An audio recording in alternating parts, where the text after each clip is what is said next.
നമ്മൾ ടെക്നോളജി പരമായിട്ട് വളരെയധികം മുന്നോട്ട് പോയിട്ടുണ്ടെന്ന് തന്നെ നമുക്ക് പറയാം.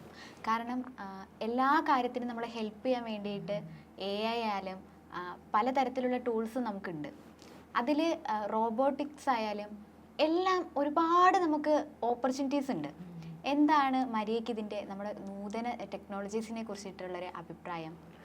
നമ്മളിപ്പം ഈ ഒരു ടൈമിൽ നിൽക്കുമ്പോഴത്തേക്കും ടെക്നോളജീസിൽ നമ്മൾ ഒരുപാട് ഡെവലപ്പാണ് ചെയ്തിരിക്കുന്നത്. അപ്പോൾ പണ്ടത്തെ ഒരു കാലഘട്ടത്തെ അപേക്ഷിച്ച് നോക്കുമ്പം ഒത്തിരി ഡെവലപ്മെൻറ്റ്സ് ടെക്നോളജി വന്നിട്ടുണ്ട്. അതിൻ്റെ ഏറ്റവും വലിയൊരു ഉദാഹരണമായിട്ടാണ് AI പറയാൻ കഴിയുന്നത്. കാരണം ഇപ്പോൾ സ്റ്റുഡൻസിനാണെങ്കിലും ജോബ് ചെയ്യുന്നവർക്കാണെങ്കിലും എല്ലാവർക്കും വളരെ ഹെൽപ്ഫുള്ളായിട്ടുള്ള ഒരു ടെക്നോളജിയാണ് AI എന്ന് പറയുന്നത്.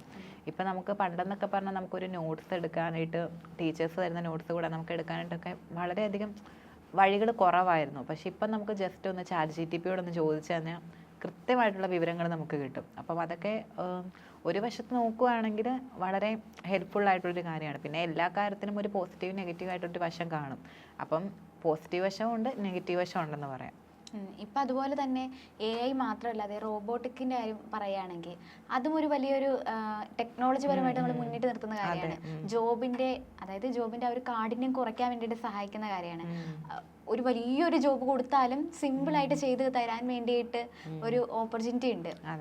പിന്നെ ഒരു കമ്പനിയിൽ നമുക്കിപ്പോൾ എത്ര പ്രയാസകരമാണെന്ന് പറഞ്ഞാലും നമ്മളൊരു ഇപ്പം കൂട്ടാനായാൽ പോലും നമ്മൾ ജസ്റ്റ് മനക്കണക്കോ ഒന്നും അല്ല നമ്മളിപ്പോൾ ചെയ്യുന്നത്. നമ്മൾ കാൽക്കുലേറ്റർ എടുക്കുക, കൂട്ടുക, അങ്ങനത്തെ പരിപാടിയാണ്. അപ്പം അതുകൊണ്ട് തന്നെ നമ്മൾ കൂടുതലായിട്ട് അതിനെ ഡിപ്പെൻഡ് ചെയ്യാൻ തുടങ്ങിയിട്ടുണ്ടെന്ന് തോന്നുന്നു, അല്ലേ? അത് ശരിയാണ്. കാരണം നമ്മുടെ മനുഷ്യൻ്റെ ഒരു കഴിവിനെ ബാധിക്കുമോയെന്ന് ചോദിച്ചാൽ, ഈ ടെക്നോളജീസ് ബാധിക്കുമോയെന്ന് ചോദിച്ചാൽ ബാധിക്കുമെന്ന് തന്നെയാണ് അതിനുള്ള ആൻസർ എന്ന് പറഞ്ഞത്.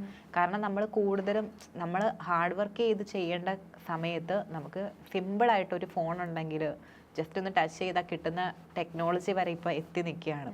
അപ്പം അത് നമ്മുടെ മനുഷ്യൻ്റെ കഴിവിനെയും ചിന്താശേഷിനെയും ഒക്കെ നല്ല രീതിയിൽ തന്നെ ബാധിക്കും. ഇത് നമുക്ക് നേരത്തെ പറഞ്ഞ കണക്ക് തന്നെ ഹാർഡ് വർക്ക്, സ്മാർട്ട് വർക്ക്, അത് തന്നെ ഹാർഡ് വർക്കിനെ കുറച്ചുകൂടി സ്മാർട്ട് വേയിലൂടെ നമ്മൾ ചെയ്യുമ്പോഴും അത് നമ്മളെ തന്നെയാണ് അത് നെഗറ്റീവായിട്ട് ബാധിക്കുന്നത്. കാരണം ഇപ്പോൾ ഒരുപാട് ജോലികൾ ചെയ്യാൻ റോബോട്ടിക് ഉണ്ട് എന്ന് നമ്മൾ പറഞ്ഞാൽ പോലും അതിന്റെ നെഗറ്റീവ് വരുന്നത് നമുക്കാണ്. നമുക്ക് പിന്നെ ജോബ് കിട്ടാത്ത അവസ്ഥ വരും, നമ്മൾ നമ്മുടെ ചിന്താശേഷി ഉപയോഗിക്കാതെ വരുന്ന അവസ്ഥ വരും. നമ്മൾ പിന്നെ എല്ലാത്തിനും ഈ ഒരു ഫോൺ അല്ലെങ്കിൽ AI വേണം, ChatGPT വേണം എന്ന് പറഞ്ഞുകൊണ്ടിരിക്കേണ്ടി വരുന്ന ഒരു അവസ്ഥ, അല്ലേ? ഇപ്പൊ ChatGPT ഒക്കെ നമ്മളെ ഒരുപാട് സഹായിച്ചിട്ടുമുണ്ട്. അതേസമയം ഇപ്പൊ ഒരു വലിയൊരു അസൈൻമെന്റ് ചെയ്യണമെന്ന് തോന്നിയാലോ, എന്തെങ്കിലും ഒരു വലിയൊരു പ്രോബ്ലത്തിന് നമുക്ക് നമ്മളിപ്പോൾ നമ്മുടെ ഒരു ലൈഫിന്റെ ഡിസിഷൻ മേക്കിങ്ങിന് പോലും നമ്മൾ വാട്സപ്പിൽ നമുക്കൊരു AI എന്ന് പറഞ്ഞിട്ടൊരു കാര്യമുണ്ട്. അതിൽ നമ്മളിരുന്ന് സംസാരിച്ച് ചോദിക്കാറുണ്ട്, അല്ലേ? നമുക്കൊരു സംസാരിക്കാനുള്ളൊരു ഫ്രണ്ട് എന്ന രീതിയിലേക്കും അവർ നമ്മളോട് സംസാരിക്കാറുണ്ട്. അത്രയും ടെക്നോളജീസ് വളർന്നു. ഇപ്പം നമുക്കിപ്പോൾ ഒരുപാട് ഇപ്പോൾ ചിലതെന്ന് പറഞ്ഞാൽ നമ്മളൊരു നോട്ട്സ് പ്രിപ്പയർ ചെയ്യുമ്പോഴത്തേക്കിനും വളരെ ബുദ്ധിമുട്ടായിരിക്കും. ഇപ്പം അത് കേട്ട് എഴുതുക അല്ലെങ്കിൽ ഗൂഗിളിനകത്ത് നോക്കിയാൽ തന്നെ നമുക്ക് കറക്റ്റായിട്ടുള്ള ഇപ്പം ചില ടോപ്പിക്സിനൊന്നും കറക്റ്റായിട്ടുള്ള നോട്ട്സ് അത്രയും കിട്ടണമെന്നില്ല. പക്ഷേ ഏട് ചോദിക്കുക, ഇപ്പം ChatGPT ചോദിക്കുകയാണെങ്കിൽ നമുക്കത് കറക്റ്റായിട്ട് പോയിന്റ്സ് അടക്കം നമുക്ക് സബ് പോയിന്റ്സും മെയിൻ പോയിന്റ്സും അങ്ങനെ പറഞ്ഞ് തന്നെ നമുക്ക് നോട്ട്സ് കിട്ടും. ഞാനൊക്കെ അങ്ങനെ ചെയ്തിട്ടുണ്ട്. അപ്പം അത്രയ്ക്ക് നമ്മുടെ ടെക്നോളജി വളർന്നിരിക്കുകയാണ്. പക്ഷെ അതുപോലെ തന്നെയുള്ള ഒരു നെഗറ്റീവ് സൈഡാണ് അതിൻ്റെ അകത്ത്. നമ്മൾ കറക്റ്റ് സാധനം അടിച്ചു കൊടുത്താൽ മാത്രമേ അതിന് ഒരു ഔട്ട്കം നമുക്ക് തരാൻ കഴിയത്തുള്ളൂ. അല്ലാതെ നമ്മൾ എന്താണോ കൊടുക്കുന്നത് അത് റിലേറ്റഡ് ആയി ഇപ്പോൾ ഒരു ആവേശം, വാട്ട് ഈസ് ആവേശം എന്ന് ചോദിച്ചാൽ ആവേശം മൂവിനെ കുറിച്ചിട്ടായിരിക്കും അവർ നമുക്ക് തരിക. കാരണം അവർക്കറിയില്ല എന്താണ് നമ്മൾ ഉദ്ദേശിക്കുന്നത്. ഫുള്ളായിട്ട് നമ്മൾ കൊടുക്കണം. ഇതാണ് നമ്മൾ ഉദ്ദേശിച്ചത്, മലയാളത്തിലൊരു വേർഡാണ് ആവേശം. മിസ്റ്റേക്സും ഇയറിന്റെ മിസ്റ്റേക്ക് വരാം. അങ്ങനെ പല കാര്യങ്ങളിലും ഒരു നെഗറ്റീവ്, എല്ലാ കാര്യങ്ങൾക്കും ഉള്ള പോലെ തന്നെ ഒരു നെഗറ്റീവ് വശം ഇതിനുണ്ട്. അതെ, നല്ല രീതിയിലുണ്ട്, അല്ലേ? കാരണം അതിന് ചിന്തിക്കാനുള്ള ശേഷിയില്ലല്ലോ. ഇതൊരു കമ്പ്യൂട്ടറൈസ്ഡ് ആയിട്ടുള്ളൊരു കാര്യമാണ്. അടിച്ചു വെച്ചിരിക്കുന്ന കാര്യം എന്താണോ അല്ലെങ്കിൽ ഒരുപാട് ഡേറ്റകളിൽ നിന്നും കളക്ട് ചെയ്തിട്ട് ഒരു സമ്മറി പോലെ നമുക്ക് തരുന്നു. അതിനകത്ത് ബാക്കി കളക്ട് ചെയ്ത് വെച്ചിരിക്കുന്നതിന് നമുക്ക് തരുന്നു അതിൻ്റെ ഒരു സാധനം. പക്ഷേ ഇതുപോലെ തന്നെ അതിനൊരു ഇമോഷൻസ് ഇല്ല. അതിനത് നമ്മൾ പറയുന്ന കാര്യം എന്താണെന്ന് മനസ്സിലാക്കാൻ കഴിയില്ല. കറക്റ്റ് സാധനം കൊടുത്താൽ നമുക്ക് അതിനുള്ള ആൻസർ തരും എന്നത് മാത്രം. അതുപോലെ തന്നെ നമ്മളിപ്പോൾ ഇത് ChatGPT-നെയൊക്കെ ആശ്രയിച്ചിട്ട് നമ്മൾ നോട്ട്സ് ഒക്കെ പ്രിപ്പയർ ചെയ്യുമ്പോൾ ചിലപ്പോഴൊക്കെ ടീച്ചേഴ്സിന് എനിക്കും കിട്ടിയിട്ടുണ്ട്. അതെ, പലപ്പോഴും ചോദിക്കാറുണ്ട് ഇത് ChatGPT അല്ലയോ ചോദിക്കുക. കാരണം ഇയേഴ്സ് ഒക്കെ നല്ല രീതി, കാരണം നമ്മൾ അത് പ്രതീക്ഷിച്ചിട്ട് നമ്മൾ എക്സാമിന് പോയിരിക്കുകയാണെങ്കിൽ നമുക്ക് തന്നെ ആയിരിക്കും പണി കിട്ടുന്നത്. കാരണം നമ്മൾ നോക്കണം അത്. കാരണം അതിനകത്ത് പറയുന്ന ഇയർ തന്നെയാണോ, അപ്പം ഗൂഗിളിൽ പോയി സെർച്ച് ചെയ്യണം. അങ്ങനത്തെ കുറെ കാര്യങ്ങളുണ്ട്, പക്ഷെ നമുക്ക് എളുപ്പത്തിൽ നോട്ട് പ്രിപ്പയർ ചെയ്യാൻ പറ്റും. അതെ അതെ. പിന്നെ അതുപോലെ തന്നെയാണ് ഇവരുടെ ഇംഗ്ലീഷ് കുറച്ചും കൂടി ഭയങ്കര ഇംഗ്ലീഷാണ്, നമ്മൾ സാധാരണ യൂസ് ചെയ്യുന്ന ഇംഗ്ലീഷ് അല്ല. അതുകൊണ്ട് തന്നെ അത് വെച്ചിട്ട് ടീച്ചേഴ്സിന് മനസ്സിലാവാറുണ്ട് നമ്മൾ എന്ത് വന്നാലും ഇത് ഇവിടെ എഴുതത്തില്ല.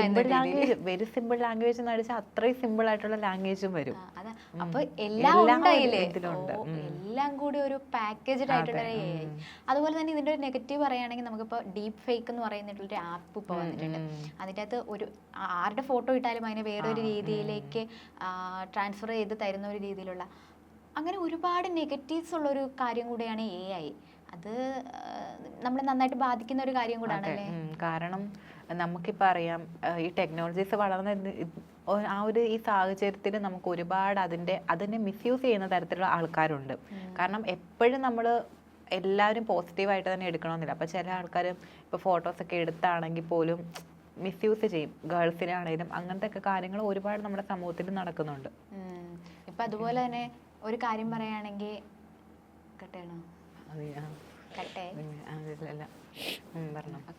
ഇപ്പൊ നമ്മൾ വേറൊരു കാര്യം പറയുകയാണെങ്കിൽ ഇപ്പൊ വരുന്ന കുട്ടികൾക്കെല്ലാം ഈ ജനറേഷനിൽ അല്ലെങ്കിൽ ഇനി വരുന്ന കുട്ടികൾക്കെല്ലാം തന്നെ അവർ വെൽ ട്രെയിൻഡ് ആയിട്ടാണ് വരുന്നത്. അവർക്ക് ഫോണിനെ കുറിച്ചിട്ട് അറിയാം, പുതിയ ടെക്നോളജീസിനെ കുറിച്ചിട്ട് അറിയാം. നമ്മളിപ്പോ ഓൾഡ് ആയിക്കൊണ്ടിരിക്കുകയാണ്. സത്യം, നമ്മളിപ്പോഴും ഓൾഡ്. പക്ഷെ നമ്മുടെ പേരൻസിനെ വെച്ച് നോക്കുമ്പോൾ നമ്മൾ ന്യൂ ജനറേഷൻ ആണ്. പക്ഷെ ഇപ്പൊ ഉള്ള കുട്ടികൾ എന്ന് പറഞ്ഞാൽ നമുക്ക് സത്യം പറഞ്ഞാൽ ഒന്നും അറിയില്ല എന്ന് വരെ നമുക്ക് തോന്നി. നമ്മളെക്കാട്ടും കൂടുതൽ കാര്യങ്ങൾ അവർക്കറിയാം. അവർ കൂടുതലായിട്ട് ഫോണായാലും ലാപ്പായാലും എല്ലാ കാര്യങ്ങളും നന്നായിട്ട് യൂട്ടിലൈസ് ചെയ്യുന്ന, അതിന്റെ ഫീച്ചേഴ്സ് എല്ലാം നന്നായിട്ട് അറിയാവുന്ന, അത് നന്നായിട്ട് ഉപയോഗിക്കുന്ന കൂട്ടം ആൾക്കാരാണ്. അതുകൊണ്ട് തന്നെ നമുക്കതൊരു വെല്ലുവിളിയാണ്. നമ്മളും അവരോടൊപ്പം എത്തിയില്ലെങ്കിൽ എന്താകുമെന്നൊരു ഡൗട്ട് വരും. പിന്നെ പല പല ഫീച്ചേഴ്സും ഇവരായിരിക്കും നമുക്ക് ഇൻട്രൊഡ്യൂസ് ചെയ്ത് തരുന്നത്. പല സ്ഥലങ്ങൾ, അതായത് പല ആപ്പുകളിലും പല AI ടൂൾസുകളുണ്ട്. അത് ഉപയോഗിച്ച് നമുക്ക് സിമ്പിൾ ആയിട്ട് വർക്ക്സ് ഒക്കെ ചെയ്യാൻ കഴിയും.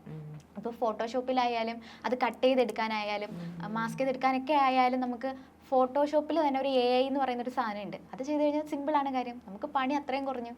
അതുപോലെ എല്ലായിടത്തും ഇങ്ങനെ പണി കുറയ്ക്കാനുള്ള ഓപ്ഷൻസ് നിലനിൽക്കുമ്പോൾ നമ്മുടെ ആൾക്കാരുടെ എണ്ണവും കുറയും, ആ ജോലി ചെയ്യാൻ വേണ്ടിയിട്ട് ആൾക്കാരുടെ എണ്ണം കുറയും. മാത്രമല്ല മനുഷ്യന്റെ കഴിവും, കാരണം നമ്മൾ ഒരുപാട് ചിന്തിച്ചും അതുപോലെ ഹാർഡ് വർക്ക് ചെയ്താൽ മാത്രമേ നമ്മുടെ കഴിവ് ഡെവലപ്പ് ആകത്തുള്ളൂ. അപ്പം ഇപ്പം ഉള്ളത് എയുടെ കഴിവ് മാത്രമാണ് ഡെവലപ്പ് ആയിക്കൊണ്ടിരിക്കുന്നത്.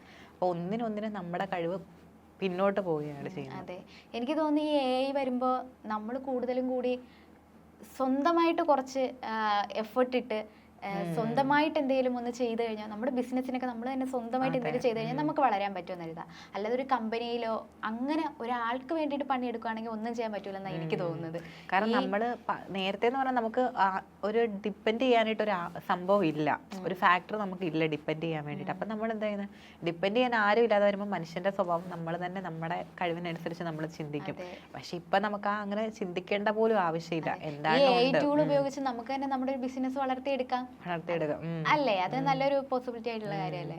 അതാണ്. അപ്പം നമുക്ക് ചുറ്റും തന്നെ ഇപ്പോൾ വളർന്നു വരാനുള്ള എല്ലാ കാര്യങ്ങളും ഉണ്ട്. പക്ഷെ അതിനെ പോസിറ്റീവ് ആയിട്ടുള്ള കാര്യങ്ങൾക്ക് മാത്രം ഉപയോഗിക്കുക. അങ്ങനെയാണെങ്കിൽ എന്ന് പറയുന്നത് ഏറ്റവും മികച്ച ഒരു ഇതാണ്. ഇപ്പം നമ്മുടെ ഇന്ത്യ ആണെങ്കിൽ പോലും കൂടുതൽ ഫോക്കസ് ചെയ്യുന്നത്, ഡെവലപ്പ് ചെയ്യാൻ വേണ്ടിയിട്ട് ഏറ്റവും ഫോക്കസ് ചെയ്യുന്നത് AI-യിലാണ്.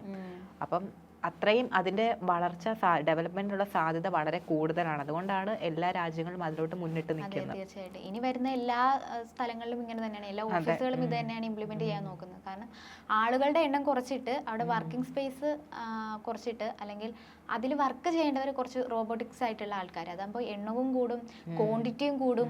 അതാണ് നമ്മുടെ ഈ മനുഷ്യന്റെ ഈ ഹാർഡ് വർക്ക് ചെയ്യുമ്പോഴത്തേനും ഒരുപാട് ഹാർഡ് വർക്ക് ആയിരിക്കും അവിടെ ഉപയോഗിക്കുന്നത്. പക്ഷെ അതുകൊണ്ടുണ്ടാകുന്ന ഔട്ട്പുട്ട് കുറവായിരിക്കും. പക്ഷെ എന്ന് പറഞ്ഞാൽ സമയം കുറവും ഒരുപാട് ഔട്ട്പുട്ട് കിട്ടും. അതാണ് ഇതിന്റെ ഒരു ബെനിഫിറ്റ് എന്ന് പറയുന്നത്. അപ്പൊ നമ്മുടെ മനുഷ്യർക്കുള്ള അവസരങ്ങളാണ് പൊക്കോണ്ടിരിക്കുന്നത്.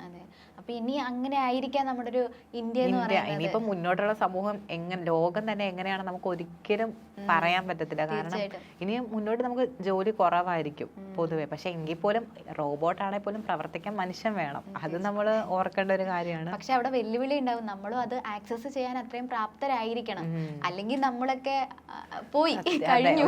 ഒരു ഫാക്ടറിയിൽ നമ്മളിപ്പോ ജോലിയാണ്. ഇപ്പൊ നമുക്കറിയാം, ഇപ്പൊ ഒരുപാട് സംഭവങ്ങൾ, ഇപ്പൊ മിഷൻസിന്റെ വരവോടെ നമ്മുടെ മനുഷ്യന്റെ കഠിനാധ്വാനം കുറഞ്ഞു, തൊഴിലവസരങ്ങൾ കുറഞ്ഞു എന്ന് പറഞ്ഞിട്ട് ഒരിടയ്ക്ക് ഉണ്ടായിരുന്നു മിഷൻസ് യന്ത്രങ്ങൾ കണ്ടുപിടിച്ചതോടെ. അപ്പോൾ അതുപോലെ തന്നെയാണ് ഇപ്പോൾ എഐയിലും. കാരണം നമ്മുടെ അറിവിന് പകരമാണ് ഇപ്പൊ എ നമ്മുടെ മനുഷ്യന് ഉപയോഗിക്കുന്ന അറിവിന് പകരം ഇപ്പൊ എനെയാണ് കാര്യമായിട്ട് അവരുടെ കൂടെ പിടിച്ചു നിൽക്കണമെങ്കിൽ ഈ പുതിയ പുതിയ എ വരുമ്പോ അല്ലെങ്കിൽ പുതിയ മെഷീൻസ് വരുമ്പോ അത് പ്രവർത്തിപ്പിക്കാനുള്ളൊരു ആ ഒരു ക്വാളിറ്റി അല്ലെങ്കിൽ ആ ഒരു ഇത് നമുക്ക് സ്കിൽ ഉണ്ടായിരിക്കണം. എങ്കിൽ മാത്രമേ അവിടെ നമുക്ക് കയറാൻ പറ്റൂ. അല്ലാതെ എല്ലാവരും ചെയ്യുന്ന രീതിയിൽ ആ ഒരു ആപ്പ് എങ്ങനെ യൂസ് ചെയ്യുന്നത് മാത്രം പഠിച്ചാൽ പോരാ, അതിനെ എങ്ങനെ യൂട്ടിലൈസ് ചെയ്യാൻ, നല്ല രീതിയിൽ യൂട്ടിലൈസ് ചെയ്യാൻ, പുതിയ പുതിയ ഫീച്ചേഴ്സ് എന്തൊക്കെയാണ്, അങ്ങനെ അതിനെക്കുറിച്ച് ഡീറ്റെയിൽ ആയിട്ട് അറിയാവുന്ന ഒരാൾക്ക് മാത്രമേ അതിൻ്റെ അകത്ത് പിടിച്ചു നിൽക്കാൻ പറ്റുമെന്ന് തോന്നിയിട്ടുണ്ട്. അല്ലേ? അങ്ങനെ മാത്രമേ നമുക്ക് ഇനി മുതൽ ജോലി കിട്ടുള്ളൂ, അല്ലെങ്കിൽ നമുക്ക് എല്ലാവർക്കും പുറത്തിരിക്കാം. അപ്പൊ നമ്മള് എയുടെ ഒപ്പം തന്നെ നമ്മുടെ സ്കിൽസും വളർത്തിയെടുക്കുക, ഡെവലപ്പ് ആക്കുക എന്ന് തന്നെ നമുക്ക് പറയാം. അപ്പൊ എന്താണെങ്കിലും എനെ നമ്മൾ കൂടുതലും ഈ ടെക്നോളജീസിനെ കൂടുതലും മിസ്യൂസ് ചെയ്യാതെ അതിനെ പോസിറ്റീവായിട്ടുള്ള രീതിയിൽ ഉപയോഗിച്ച് ഇപ്പം എല്ലാം കൊണ്ട് ഒരു ഡെവലപ്മെന്റ് ആക്കി എടുക്കാൻ നമുക്ക് നോക്കാം. എന്തായാലും അതിന് വേണ്ടിയിട്ട് ശ്രമിക്കാം. Okay, thank you.